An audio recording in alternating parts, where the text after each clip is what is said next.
I'm a school bus driver. It's 2:31 a.m. The kids are crying. In the 7 years since Clifford passed away, it's been this job that's kept me sane. It's the routine, waking up at 5:15 a.m. every day, hitting every stop on time, getting the kids to school and back home through traffic. I'm good at my job, never lost a kid, never been in an accident. I used to be able to say I never missed a stop, right up until this last Monday. I was thinking about how it would have been our anniversary next week. I mean, Clifford and I could never have gotten married. Not then. Not with his wife still around. But next week, and it would have been 10 years since the day we met. I just let the kids off at the last stop when my thoughts were broken by a young voice from the back of the bus. Miss Driver? It was one of 3 kids in the back, the kids from Willow Street, the second to last stop. I was sure I had stopped there, dropped them off. My thoughts drifted back to Clifford. Damn it. I swallowed my pride and went back 2 stops to let the kids off. I needed to stay focused on my job. No more slip-ups. I don't usually make mistakes like that. Then Tuesday it happens twice. I let the kids from Adams Lane off only to realize the kids from Bloomington are still on board. I double back. I take a deep breath. This job is your sanity. It's been 7 years. I have to move on. Just think about the kids. I look up at the mirror. It's the kids from Adams Lane. They're still on the bus. I'd made it to Adams before going back to Bloomington. I had been sure of it. Had I not let the kids off? That was Tuesday. I wish it was still like that. Today's so much worse. I keep parking by the various stops, and every time I remember letting the kids off. I start driving. I get to the next stop. I remember letting another batch of them off. I look back up, and they're all still on the bus. Every single one of them. Most of them are crying now. 1 or 2 have managed to fall asleep. The rest have started screaming. When I stop now, when I drive off, I have a clear memory of them rushing off, running through the open bus door, happy to get away. When I drive off, they're back on board, crying, screaming like they never got off. It's been more than 10 hours now. It's so dark outside. I haven't seen a car on the road for hours. My supervisor called at around 8 p.m. He didn't seem to care about the kids. He was just wondering why I hadn't brought the bus back. I was sure their parents would call the police by now. Pat? What's going on? Where's the damn bus? You were supposed to come back in an hour ago. I'm tired of waiting for you.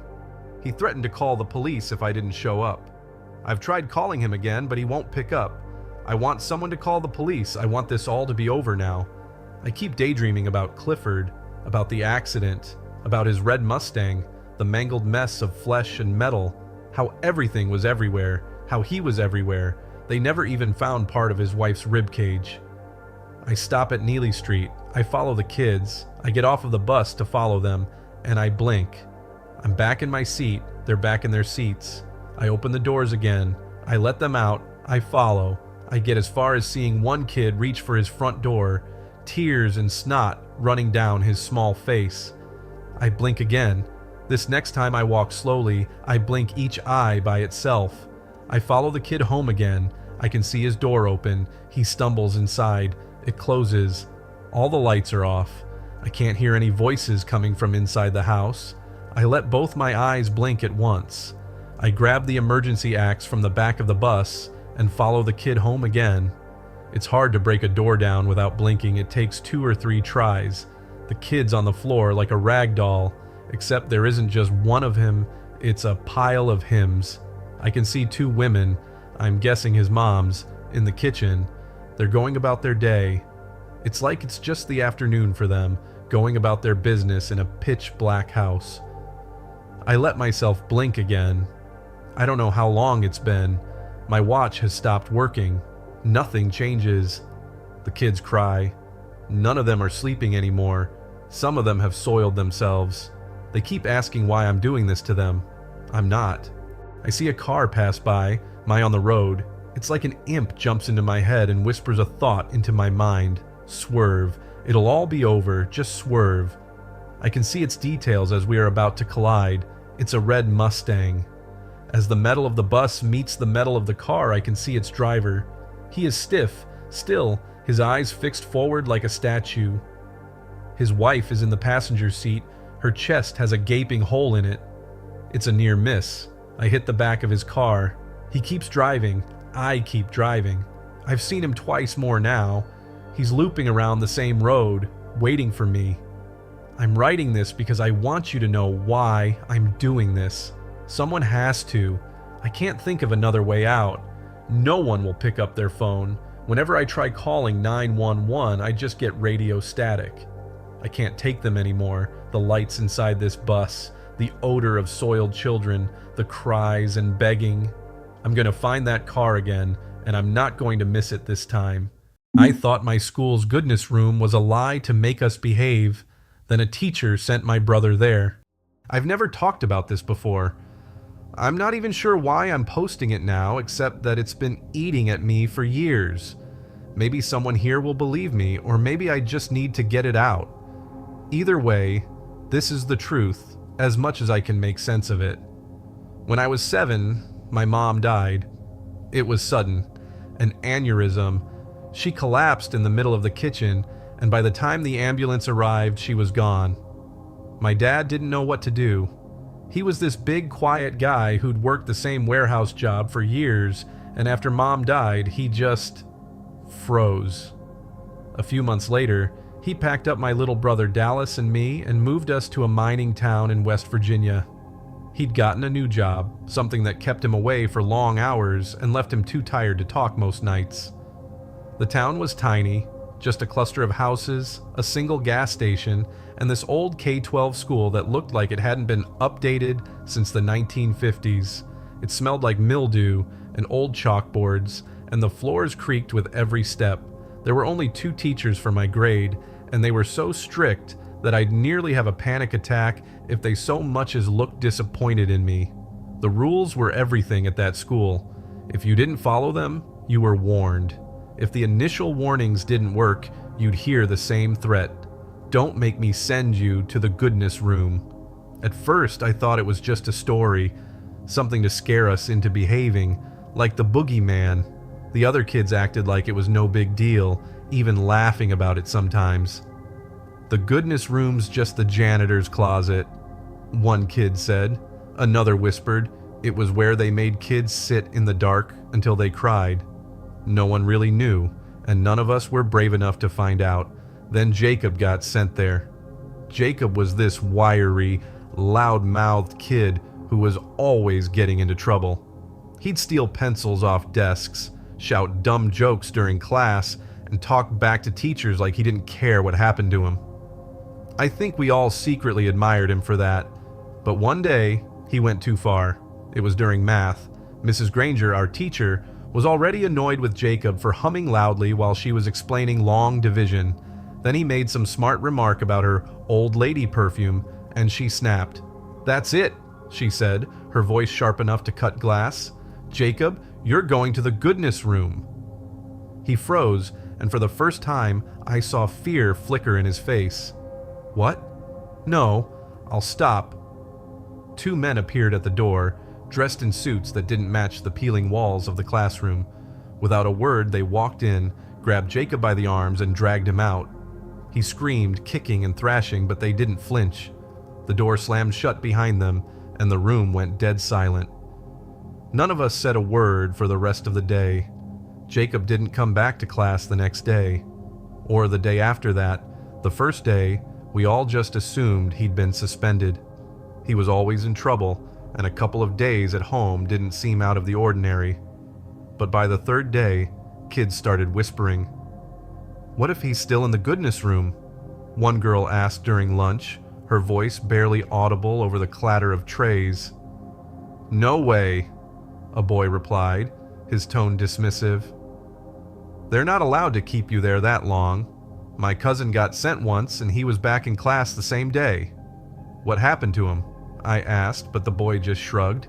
The whispers stopped when Jacob finally walked back into class on Friday. At first, we were relieved. He wasn't hurt or crying, but then we got a better look at him. Jacob wasn't the same. He didn't crack jokes or smile like he used to. His face was blank, his eyes dull, like all the light had been sucked out of him. He didn't even flinch when Mrs. Granger barked at him to sit down. When recess came, the usual chaos of kids running around the playground didn't touch him. He just sat on the bench, staring straight ahead. A couple of us gathered around him, trying to figure out what had happened. "Where were you?" one of the girls asked. Jacob's eyes flicked toward her for a second before he muttered, "I was in the goodness room." His voice was flat, mechanical. "What's that supposed to mean?" I asked. He didn't answer. Instead, he pulled the collar of his shirt higher up his neck, like he was trying to hide something. But we'd already seen it, a small black number printed at the base of his neck. "What's that?" another boy asked, pointing. Jacob's hand shot up to cover the tattoo. "Nothing," he mumbled. "Did they do that to you in the goodness room?" I pressed. Jacob froze for a moment, then nodded ever so slightly. "I'm not supposed to talk about it," he whispered. "Not about the room. Not about my assignment." "Assignment?" I repeated, confused. He didn't elaborate. Instead, he stood up abruptly and walked back toward the school building.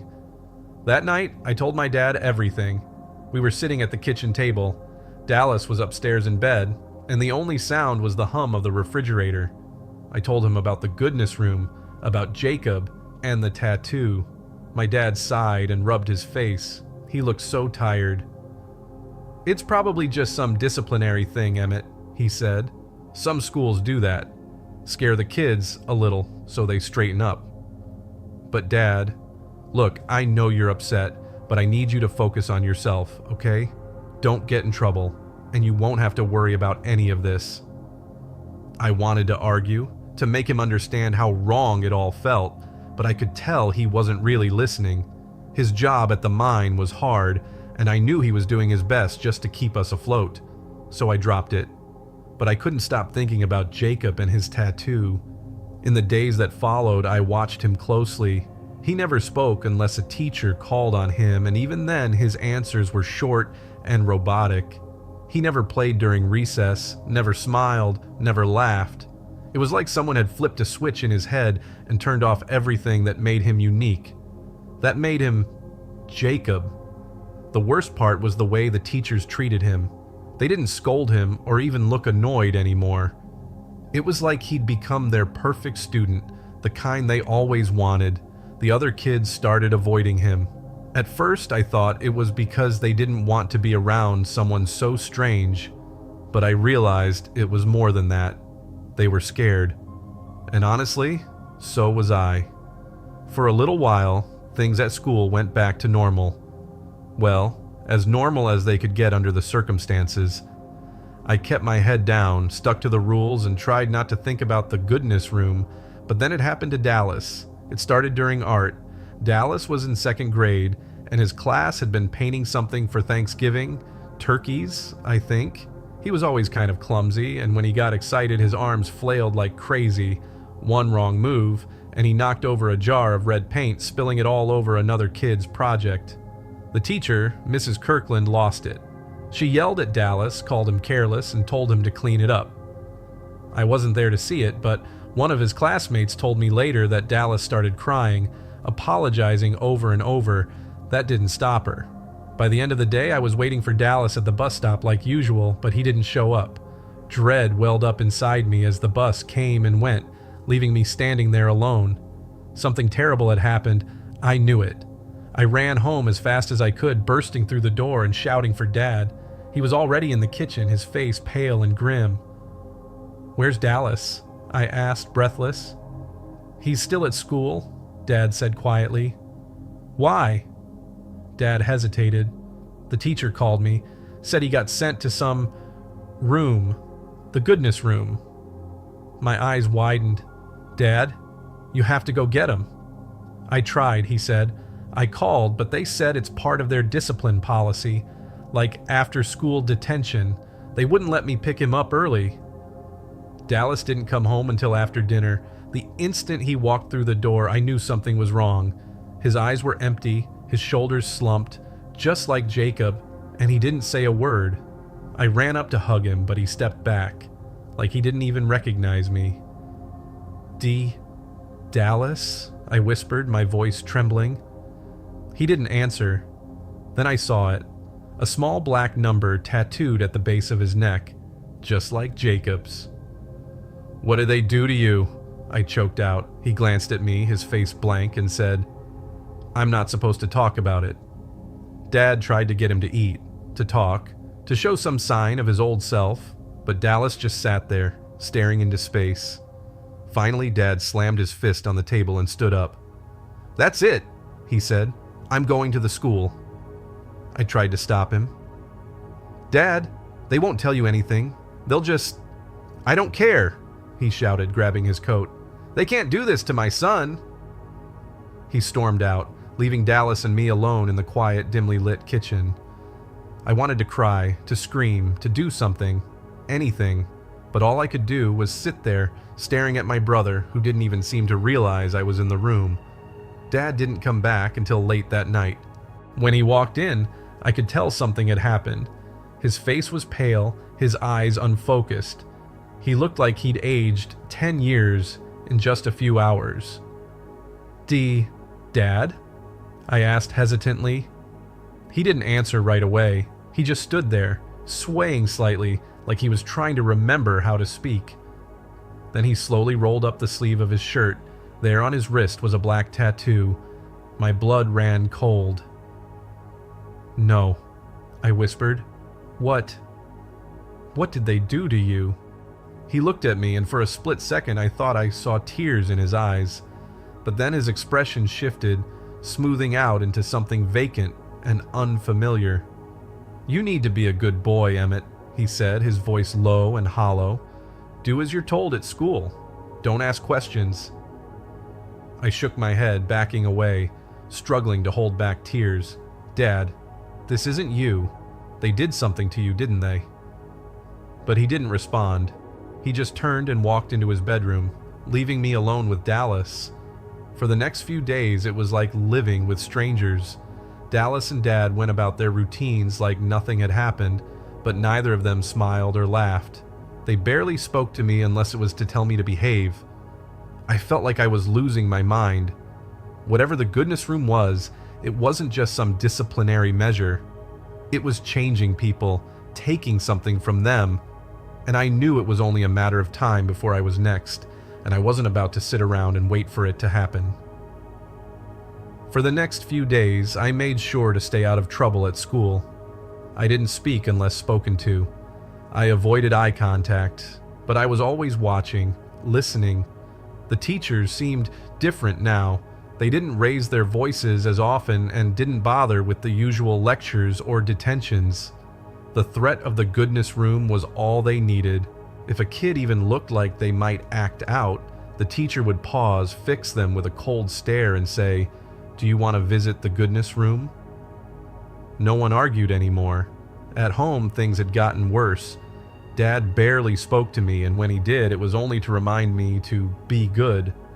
Dallas remained quiet and distant, like a doll going through the motions of being alive. Every time I saw that tattoo on the back of his neck, I felt sick to my stomach. Before long, I couldn't take it anymore. I had to know what was happening. One night, after everyone else had gone to bed, I made up my mind to take matters into my own hands. I packed a flashlight, a screwdriver, and a pocket knife into my school backpack. It wasn't much, but it was all I had. I slipped out the back door and made my way to the school. The air was cold and sharp, the only sounds the crunch of my sneakers on the gravel road and the occasional rustle of leaves in the wind. The school looked even more ominous at night. The windows were dark, and the peeling paint on the walls seemed to glow faintly in the moonlight. I hesitated at the entrance, my hand hovering over the doorknob, before finally pushing it open. The hallways were silent, the fluorescent lights flickering faintly overhead. I kept my footsteps light, moving toward the back of the school where I'd seen Jacob taken that day. Eventually, I found it. A heavy metal door at the end of a dim hallway.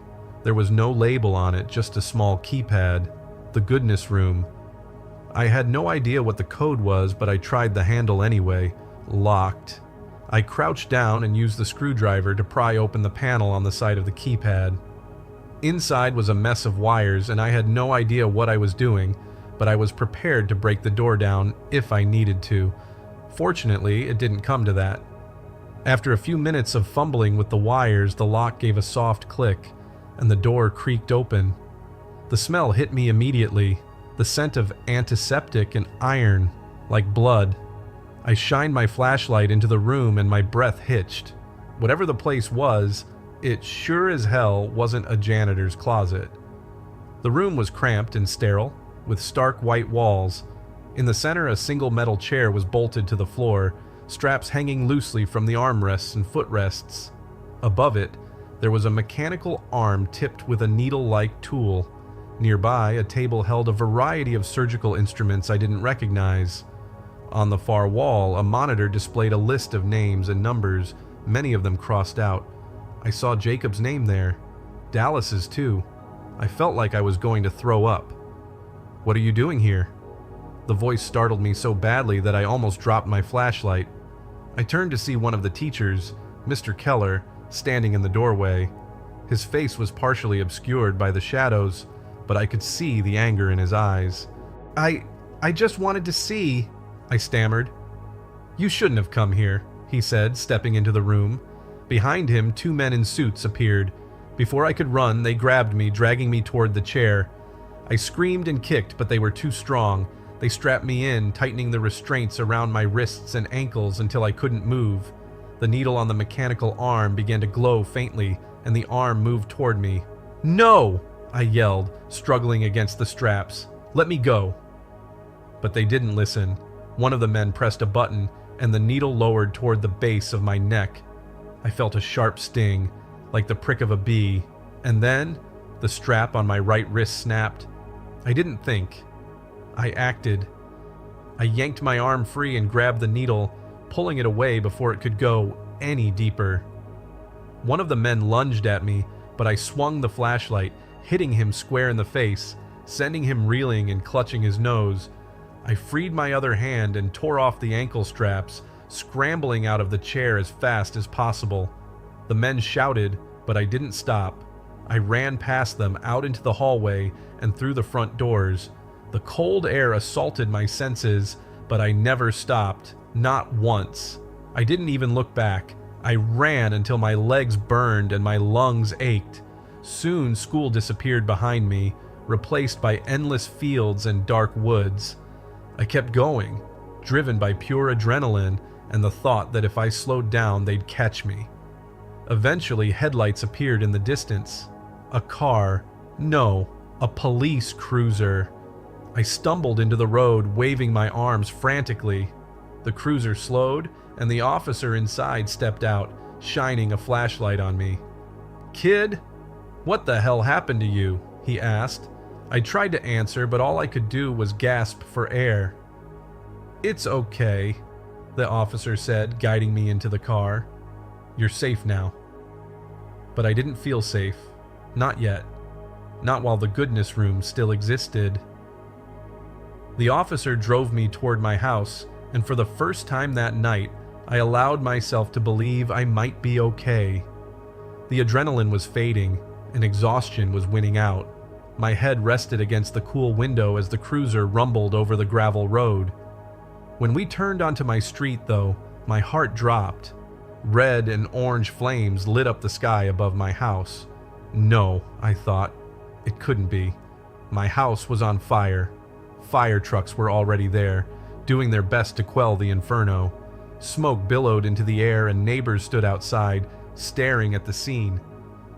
The officer slammed on the brakes and bolted out of the car. I followed, my legs shaking as I stumbled toward the crowd. "No!" I whispered, the word catching in my throat. One of the firefighters tried to stop me. "Kid, stay back. You can't. My family's in there," I screamed, trying to push past him. He grabbed me, holding me back. "It's too late. We're still putting it out, but ain't no one coming out of that. I'm so sorry." I stopped struggling, my knees buckling beneath me. The heat from the flames felt like it was crawling over my skin. Dallas, Dad, gone. Everybody gone. I sat on the curb as the fire raged on. The officer tried to ask me questions, what had happened, where I'd been, but I couldn't speak. My throat was raw, my world shattered. I just stared at the house, the home I'd shared with my family, as it crumbled before my eyes. When the flames finally died down, they recovered 2 bodies. The coroner was thoughtful, wrapping them up gently. I didn't need to see them to know. My dad, my brother, dead. The police later ruled it was an electrical fire, likely caused by faulty wiring. It was a tragic accident, the report said, but I knew better. I overheard one of the investigators say something about the bodies, how they were burned so badly that there was almost nothing left to identify them. Any trace of the tattoos they'd had, the ones I'd seen myself, were gone. And along with them, any hope of proving what had happened to them. It felt deliberate. Someone wanted to erase my family, to make sure there was no evidence tying them and their deaths to the school, to the goodness room. The next few weeks were a blur. Social workers came and went, offering me condolences and promises they couldn't keep. I was sent to live with a foster family in another town, far away from the school. I tried to tell the police about the goodness room, about what the school was doing, but no one really believed me. The goodness room? One officer asked, raising an eyebrow. Are you sure it wasn't just some detention program? They tattooed them, I insisted, my voice shaking. They did something to them in there. Something awful. My dad, he wasn't the same anymore. Not after what they did to him. But they just gave me those pitying looks, the kind adults give when they think a kid's struggling to cope with trauma. When it became clear I wasn't going to take no for an answer, they finally agreed to interview the school staff. They denied everything. The goodness room isn't real, the principal said, shaking her head. It's like an urban legend, something the kids made up to scare each other. The teachers backed her up. They claimed Jacob, Dallas, and I were troublemakers, prone to exaggerating. Speaking of Jacob, I tried to find his family, but they were gone, moved away, according to the neighbors. No forwarding address, no phone number. It was like they'd vanished. I didn't know what to think anymore. Decades later, I still don't understand what happened. Was the goodness room some kind of experiment? Or a punishment? Or something worse? I'll never forget the look in my dad's eyes when he came home that night, or the way Dallas had been hollowed out, replaced by someone that looked an awful lot like my brother, but wasn't. I've kept quiet over the years, and I've put a lot of miles between myself and the school. Sometimes, though, I wonder if the teachers, the principal, and the men in suits are still out there, waiting to finish what they started. I worry that even after all this time, they're just waiting for me to slip up, to stop behaving myself, and that I'll wake up to find myself back in that room with a number on my neck. If you've ever been to a school like mine, or heard whispers from your neighbors, or, God forbid, your own children, about a place like the goodness room, please, I'm begging you, run. Get as far away as you can, and do it now, before it's too late. Because whatever it is, it doesn't just punish you, it takes something, and once it does, you never get it back. The school that I work for never sent the kids home for the summer. I shouldn't have been at the school, but today was the only day that I was able to get things ready for Meet the Teacher Day on Monday. When I pulled up to the school, what I saw was exactly what I expected. There were 2 other cars in the lot and a few workers outside working on some last-minute paint jobs to the front office. I waved to the workers as I walking into the office, swiping my card to open the door that leads onto the campus. It was weird being here while it was so quiet, but as I looked around, I noticed that a few things looked out of place. The sand on the playground wasn't raked as it usually was during school breaks. There were a few balls and toys littered around the field and the playground as well. There was a jacket abandoned at the bottom of the slide, and half-eaten lunch on the picnic tables. I figured that maybe some of the staff who had been coming in to prepare for Monday had brought their kids with them, which explained the toys, and maybe the lunch belonged to the cleaning crew who hadn't gotten around to fixing up this area of the school. I shrugged it off and made my way to the 4th and 5th grade building, making my way down the hall to my classroom. As I made my way down the hallway, I noticed that a few of the classrooms had the lights on and the doors wide open. I peered into Mrs. Jenkins' classroom, looking around at the mess on the tables. Crayons, markers, glue, and scraps of paper covered the tables and the floor, and all of the chairs were pushed out as if everyone had gotten up and left in a hurry. I had never known the cleaning crew to be this disorganized, but I kept walking down the hall, looking into some of the other classrooms, which were all just as messy. One particular room caught my eye, Mr. Blake's classroom. This one had sleeping bags and cots all over the room, and all of the tables, chairs, and shelves had been taken out of the room to make space for them.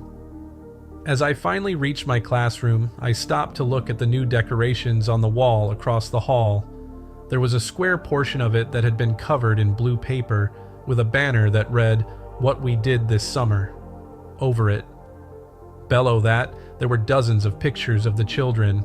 There were dates beside each row of pictures, going as far back as the last week of school, and including every week of summer break as well. I scanned each of the photographs, noticing how as time progressed, the children looked more sad, disheveled, and sick. The most recent row contained pictures from last week, with only about 15 kids in the photographs, as opposed to the 30 or so kids that were pictured at the start of the summer. There were only 2 teachers that I recognized in the pictures, and they seemed to be the only staff who was anywhere near the campus throughout this time, Mrs. Jenkins and Mr. Blake. That explained why their classrooms seemed to be the messiest, but why were these kids here for the entire summer?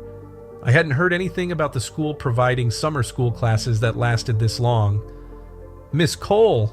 I jumped as I turned in the direction of the sudden voice to see Ryan Edwards running down the hall towards me. "Ryan?" I asked. He had been one of my best students last year, and he was moving on to 5th grade, which meant he would still be in the same building for another year. He glanced behind him, looking nervous. He stopped in front of me, doubled over and out of breath. "What's going on?" I asked, looking behind him as well. There was no one there. "You shouldn't be here," he said, panting. "What do you mean?" I asked. I looked at him, noticing that his face was covered in dirt, and he had bruises and scrapes on his arms and legs. The sole of one of his sneakers was loose, making the front of his shoe gape open. He smelled like he hadn't showered for the whole summer and looked like he had lost about 10 pounds. "They didn't... I don't know what... all the kids," he gasped. "Okay, all right. Ryan, I need you to slow down. Just take a few deep breaths and then tell me what's going on." I watched as he closed his eyes and took a few deep breaths. "Okay?" I asked. He nodded. "They wouldn't let us leave. Mr. Blake and Mrs. J, they kept us locked up in the assembly room for a lot of days. They just left us alone and we couldn't get out. When they came back, they told us we couldn't leave. They said it was summer camp or something, but they didn't let us call our parents or anything. Some of the kids disappear every few days and no one knows what happens to them." "Well, we need to call the police," I said. "No," he shouted. "You can't. They won't help. It isn't the real Mr. Blake or Mrs. J. I don't know what they are, but it isn't them. They have some kind of powers. We tried to ask the cleaning people for help. Well, Jessie did. She speaks Spanish. But they did something, and the cleaning people just ignored us, even when Mr. Blake hit her." I stood there horrified, staring at Ryan. "All right, well then we need to get out of here," I said. I started walking back down the hall, but Ryan grabbed my arm. "No, not that way. They were chasing me from that way. We need to go out a window." "What?" I asked. "Ryan, are you in here?" I hear a distorted voice call. "Hurry!" Ryan hissed. I pulled him into my classroom with me and we made our way to one of the back windows. I opened it and helped him climb out first. I could hear footsteps coming down the hallway. "Ryan! You won't be able to get away!" the voice said. It didn't sound at all familiar. It was in a weird pitch and almost robotic. I climbed out of the window and grabbed Ryan, running around the building. "Where do we go?" I asked. "I don't know," Ryan cried, looking around. "Well, what about the library?" I asked. "No, that's where the parents are. I don't think you want to go in there." "What?" "The parents. They're all in there," Ryan repeated. "Well, shouldn't we let them out?" I asked. "They're all dead," he said. How?" "They did it. Mr. Blake and Mrs. J.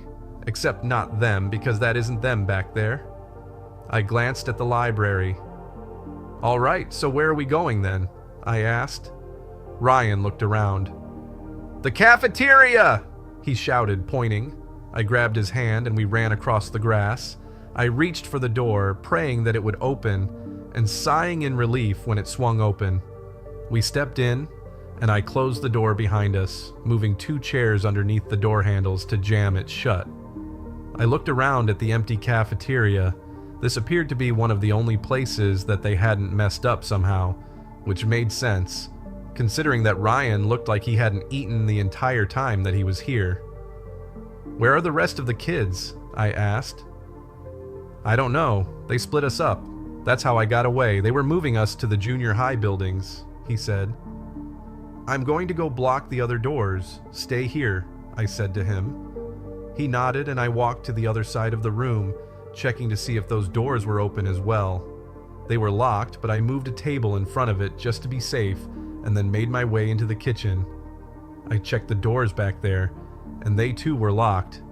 Next, I made my way to the restrooms. I walked into the women's restroom first, walking into the far right stall to close the window at the top of that wall. I walked into the men's room next and opened the same stall to check that window.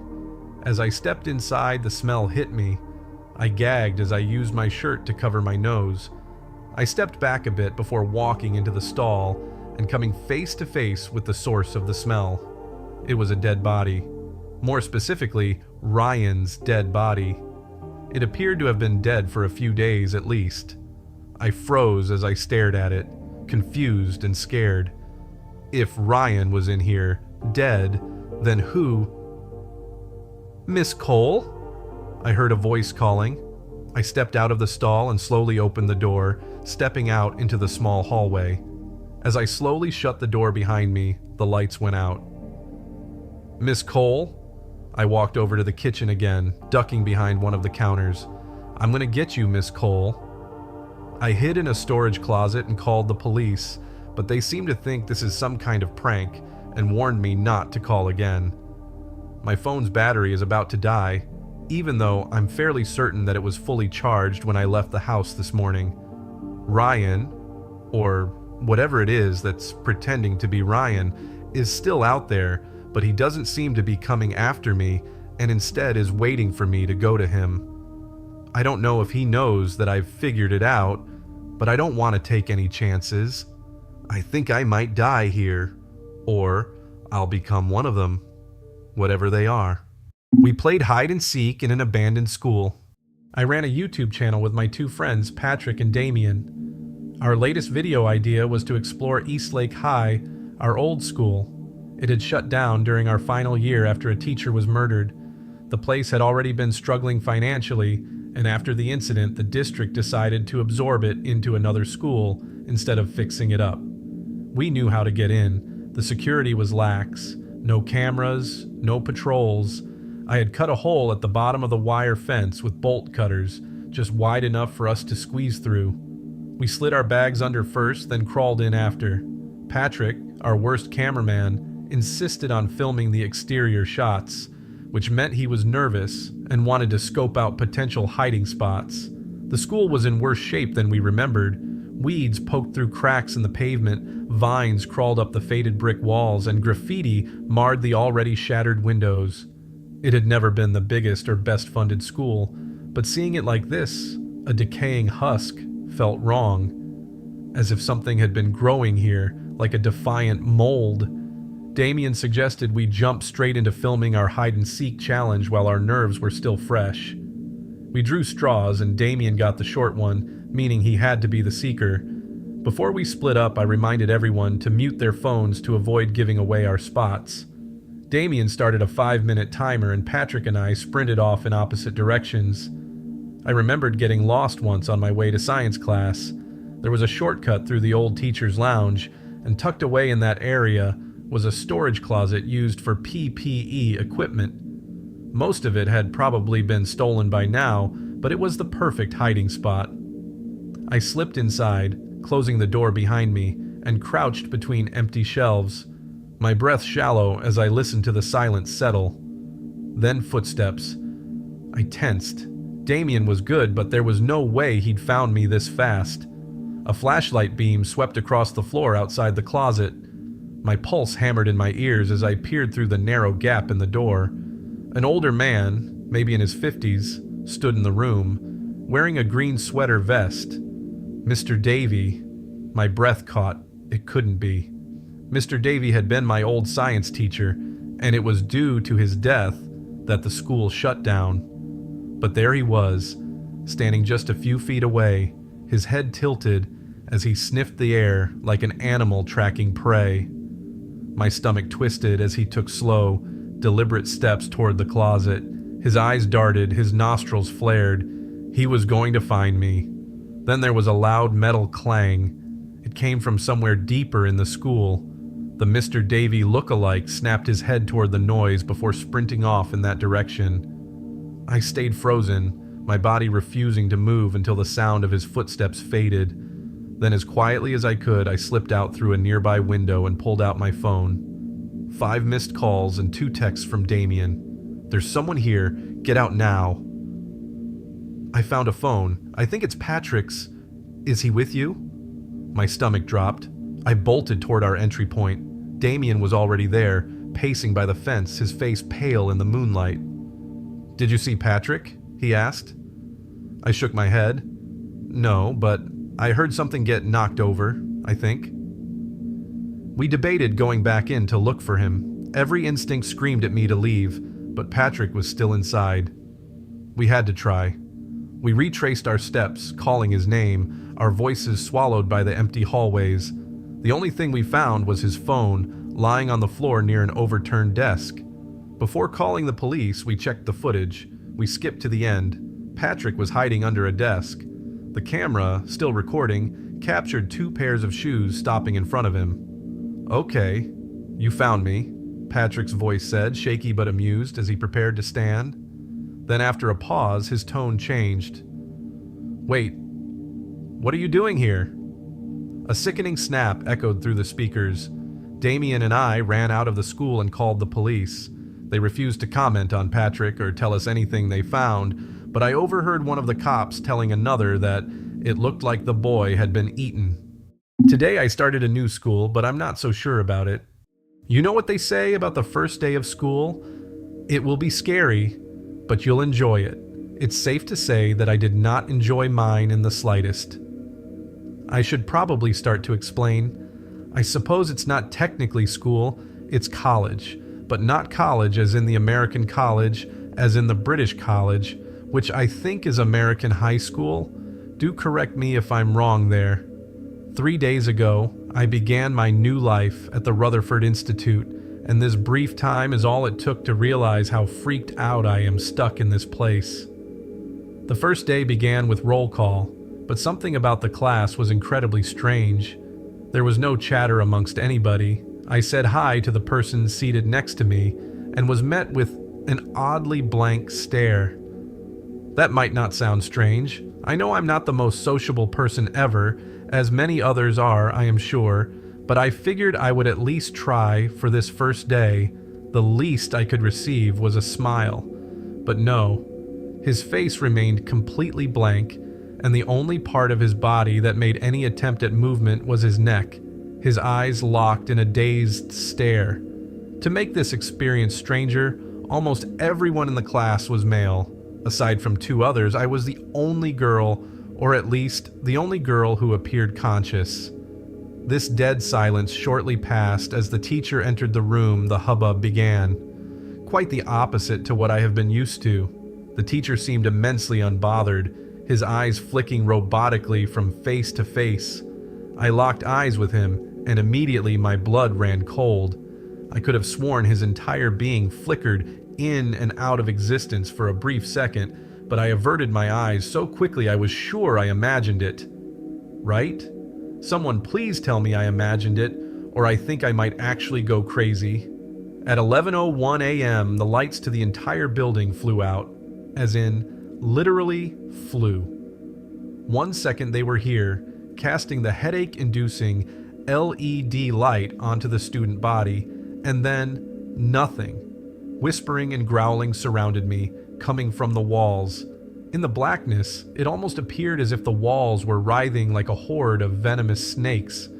A hand landed on my shoulder, and I had to throw my hand over my face to prevent myself from screaming. As I spun around, the lights came back, and my attacker's face was plunged into blinding light.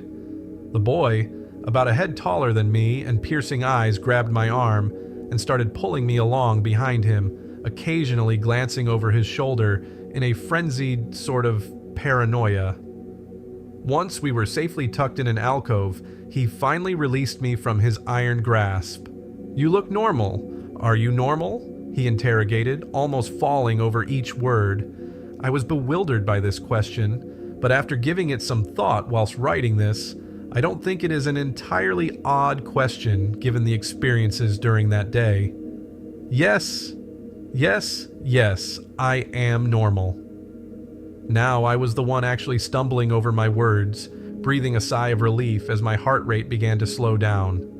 "Oh, thank fuck," he gasped deeply.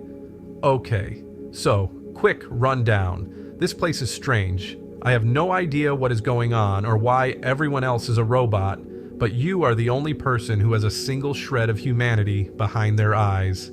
Nobody talks unless an adult is in the room, and nobody seems to realize I exist.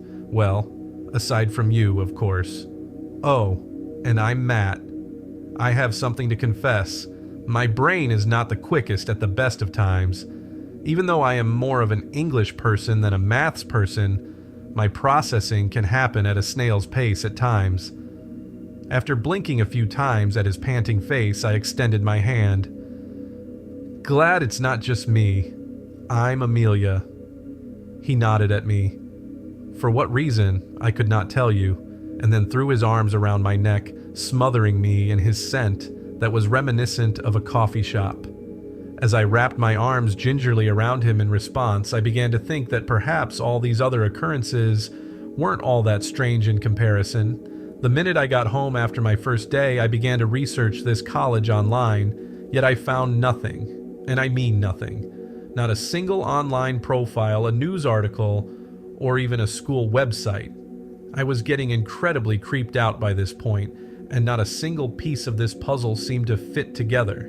So I began writing this. I do apologize that it is simply a brief summary, but my mind is so full of potential theories or reasoning behind all of these strange happenings.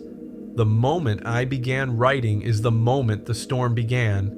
I'm not talking about a slight wind and some rain here either. I'm talking about heavy black clouds, rain lashing at the windows so viciously it sounded like knives trying to tear my bedroom apart.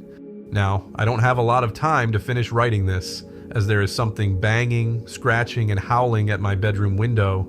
Somehow, I think it is aware I'm telling you these things, and it really does not want it to get out into the knowledge of everybody else. I guess it's too late now, as I could really do with some advice on this. So far, all I have done is sit quietly and peacefully in my lessons, got lost around the huge campus, avoiding anywhere that looked slightly too dark in the sunlight, and waited for the days to end with an aching pain in my head. I don't want to go back to the Rutherford Institute, or as I'm debating to nickname it, the Clusterfuck Institute, but I suppose I will have to. The sooner I can learn about these happenings, the sooner I can put together a list of rules to help anyone else who is unfortunate enough to attend this place. The man living inside the abandoned elementary school took my best friend. I met my best friend Jacob in the 6th grade when we were both 12. I was at a new school and didn't know anyone. As an awkward, nerdy, acne-ridden kid, it was no surprise that I spent months on my own.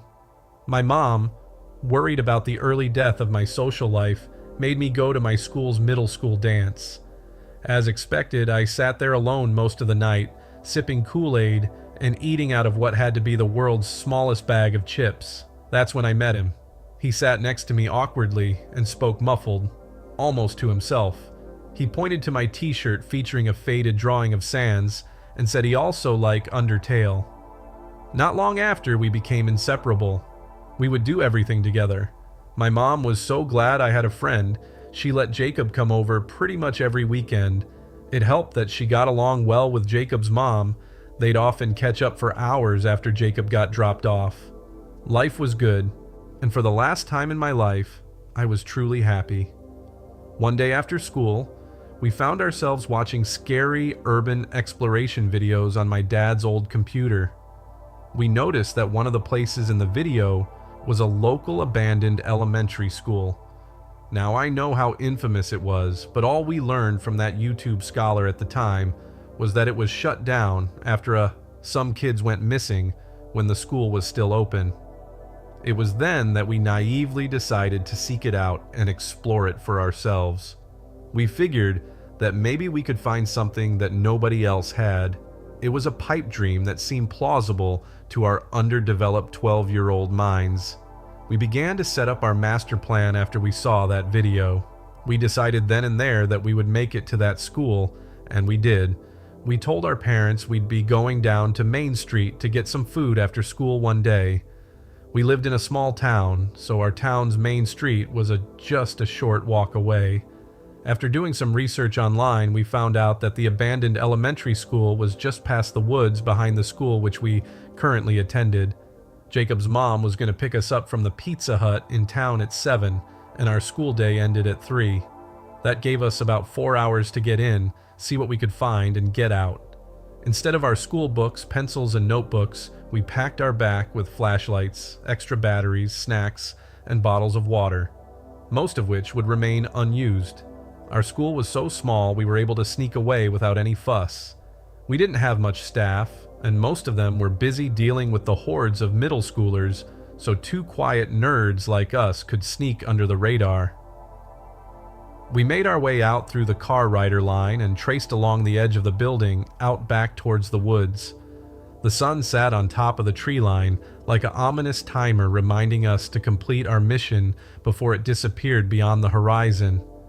We made our way through the woods, getting slightly cut up and itchy due to the underbrush. We made random howling noises to try and creep each other out, but just ended up laughing at one another. We remarked how we didn't see a single animal, not even a squirrel. We came across a few odd things as we hiked through the woods. The first was a campsite, which we left alone as our fear of messing with adults was greater than any other. The second was a rickety old deer stand. After daring Jacob to climb to the top multiple times, he caved and very captiously climbed up the handmade ladder. He made it to the top, and his fear changed to wonder. He said in awe that he could see the school from up there. Before he got down, he picked up a pair of binoculars off the floor of the deer stand. He pointed them towards the school and laughed, saying he could see everyone going to the buses and even into some of the classrooms. I told him to hurry up, and he took the binoculars and again, very captiously climbed his way back down.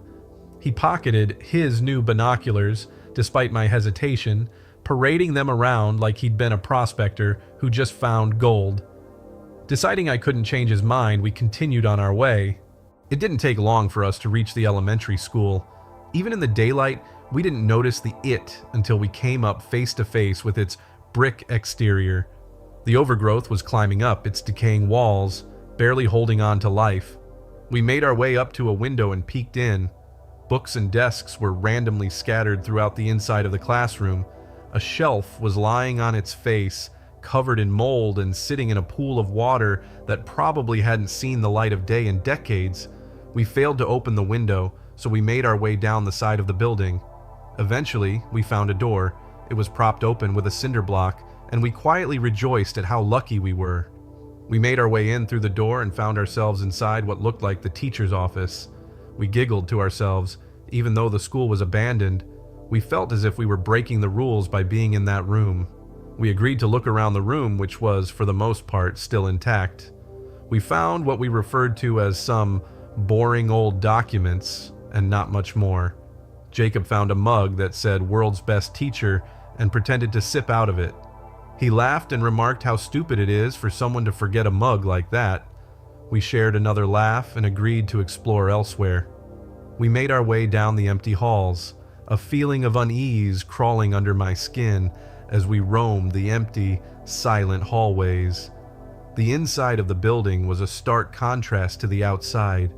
It looked relatively untouched by the oppressive forest just beyond the school's walls. Suddenly, a loud crash came from one of the classrooms behind us. We screamed and turned around, seeing a door open and slowly hit the wall next to it. We slowly inched our way to the classroom, Jacob brandishing a book he picked up of the book, ready to throw it at anything that jumped out at us. Jacob rounded the corner and looked into the room, yelling something unintelligible as he reared the book back. He stopped and said nothing was there. I came around the corner behind him, and there indeed was nothing there. It was empty. The teacher's desk sat in the corner, the desks sat in various formations, and there were even some toys and various utensils scattered along the floor. There was a large metal filing cabinet that lay in the corner. We made our way over to it. As we did, we saw a small hole in the wall behind it. We threw away our fear and excitedly jogged our way over to it, hoping to find some hidden treasure. When we got close and peered in, we were disappointed. It was just a bunch of children's clothes. We brushed it off and made our way out the room, exploring a few rotting classrooms and supply closets as we made our way down the corridor. At the end of the hall, we came to the steel double doors that lead to the gym. We used our combined strength to push through the rust accumulating on its hinges. We looked around the gym in awe. Even though it was an elementary school, the gym was much bigger than ours. Though long abandoned, we could tell how nice and well kept it used to be. He dared me to race around the gym, and I agreed. After getting barely over halfway, I stopped, already out of breath. Jacob stopped soon after. We were definitely not the athletic type. We hazed each other for our lackluster performances before continuing our expedition. Once we got to the back of the gym, to what used to be the coach's office, the blinds in the window were still down, so we couldn't see inside. We tried the handle, and were surprised to find it unlocked. As we went into the office, we were shocked. It looked untouched. Like, literally untouched. A mug sat on the desk, which still had magazines on it, somewhat neatly stacked together. On closer inspection, the mug had some water in it. It was clean and clear. Jacob, who was exploring the other side of the office, called me over with a childish giddiness coating his voice. Making my way over to him, I saw what he found so funny. It was a sleeping bag, open and slightly ruffled. I still remember what he said. What kind of teacher sleeps in his own office? Our conversation was soon broken by a faint sound. It was out of place and made our hair stand on end. Footsteps, and they were approaching us, just barely noticeable, as if someone was trying and failing to sneak up on us. We looked at each other, fear painted on both of our faces, and our minds rushed on what to do. Jacob took my arm and dragged me to the supply closet at the end of the room. He shut the door, trying not to make any noise. As the door came to a close, we became submerged in an inky darkness. I tore off my backpack and nervously searched around for my flashlight with shaking hands. Taking it out, I fumbled with the light, trying desperately to turn it on. I began to pace around, but as soon as I took a step back, I heard a loud, popping crack coming from the ground beneath my feet, then silence. Loud, deafening silence. As I turned the flashlight on, I dragged it over to the location of the noise. A small leg bone sat beneath my foot, cracked and broken. I drugged my gaze up and looked into the eyes of a small, decaying body. A child, not much younger than I was. Rotten, decayed skin hung from the bones, which were stained a dark reddish brown. Their clothes were caked in blood and other indescribable fluids. The head was caved in, mangled and torn skin grafted onto the sick, rotten bone. The light began shaking in my hands. The body, although unmoving, looked as if it wanted to scream for help. It didn't scream, but I did. A loud, broken yell escaped my mouth. I almost didn't know I was screaming until Jacob tried to get me to stop, shaking me as tears fell down his eyes. He was quietly yelling at me, which was muffled and far. He grabbed my arm and bolted for the doorway, halting my screams. That's when I caught on to the loud, bolting footsteps coming straight for the door of the room we were in. Without hesitation, Jacob pushed the door open with all the force his small frame could muster. As soon as he did, I saw him. A large man stumbled back, reaching for us.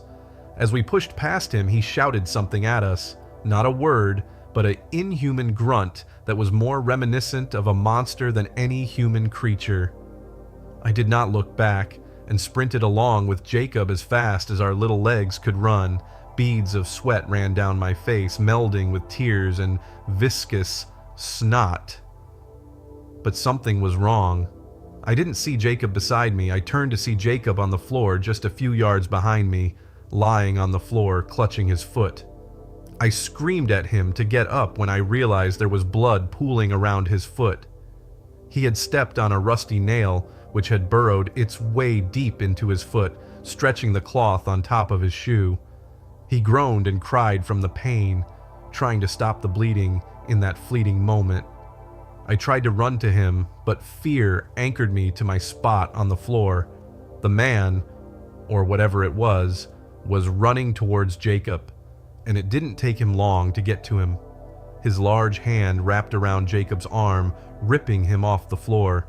He screamed, kicking and flailing with all his might, but the man was like a wall of stone, cold and unmoving. I saw his face, warped terror and anguish mixed together, an expression that should have been alien to a child of his age. Then I bore witness to the thing that has haunted my dreams ever since that night. The face of the thing that took Jacob. Whatever it was, deep down, it was not human. There was no humanity behind its eyes. I left him there to die. I could not face that thing. I turned and ran out of the school, back through the halls and out of the teacher's lounge. I didn't dare to look back, not even for a second. I hadn't realized how quickly it had become dark outside. I could barely see, my flashlight bobbing and shaking violently as I sprinted at full speed in one direction. As I ran through the woods, I tripped several times and bruised the hell out of myself. Every time I did so, I thought I'd look behind me and see it standing there, but I never did. As I ran out of the woods and towards the school, I was lucky enough to run into the school's bus driver / custodian, Mr. Henry, who immediately called the police upon seeing me in that state. He consoled me as best he could until the police arrived. When I told my account to the police and our mothers, I lied. I told them we got turned around while playing in the woods, and I lost track of Jacob as we were trying to find our way back. I was too terrified to even think of that place, of that thing, let alone mention it to other people. His mother, a single parent, never recovered. She took her life a year after he went missing. After losing her husband just a few years earlier, the loss of her child was the straw that broke the camel's back. I just wish I'd told her the truth before she passed. I never saw Jacob again. I'm only confessing this here and now because they found his body. I don't know how, but when I turned on my TV this morning, there he was on the news broadcasts. He was mangled, bloodied, and defiled. His head was caved in, beaten into a dark void of blood and bone. He was nothing but a shell of my best friend. I cried and cried and cried some more. Then terror struck as I came to the most horrible realization of my short life. He was 16 when they found him.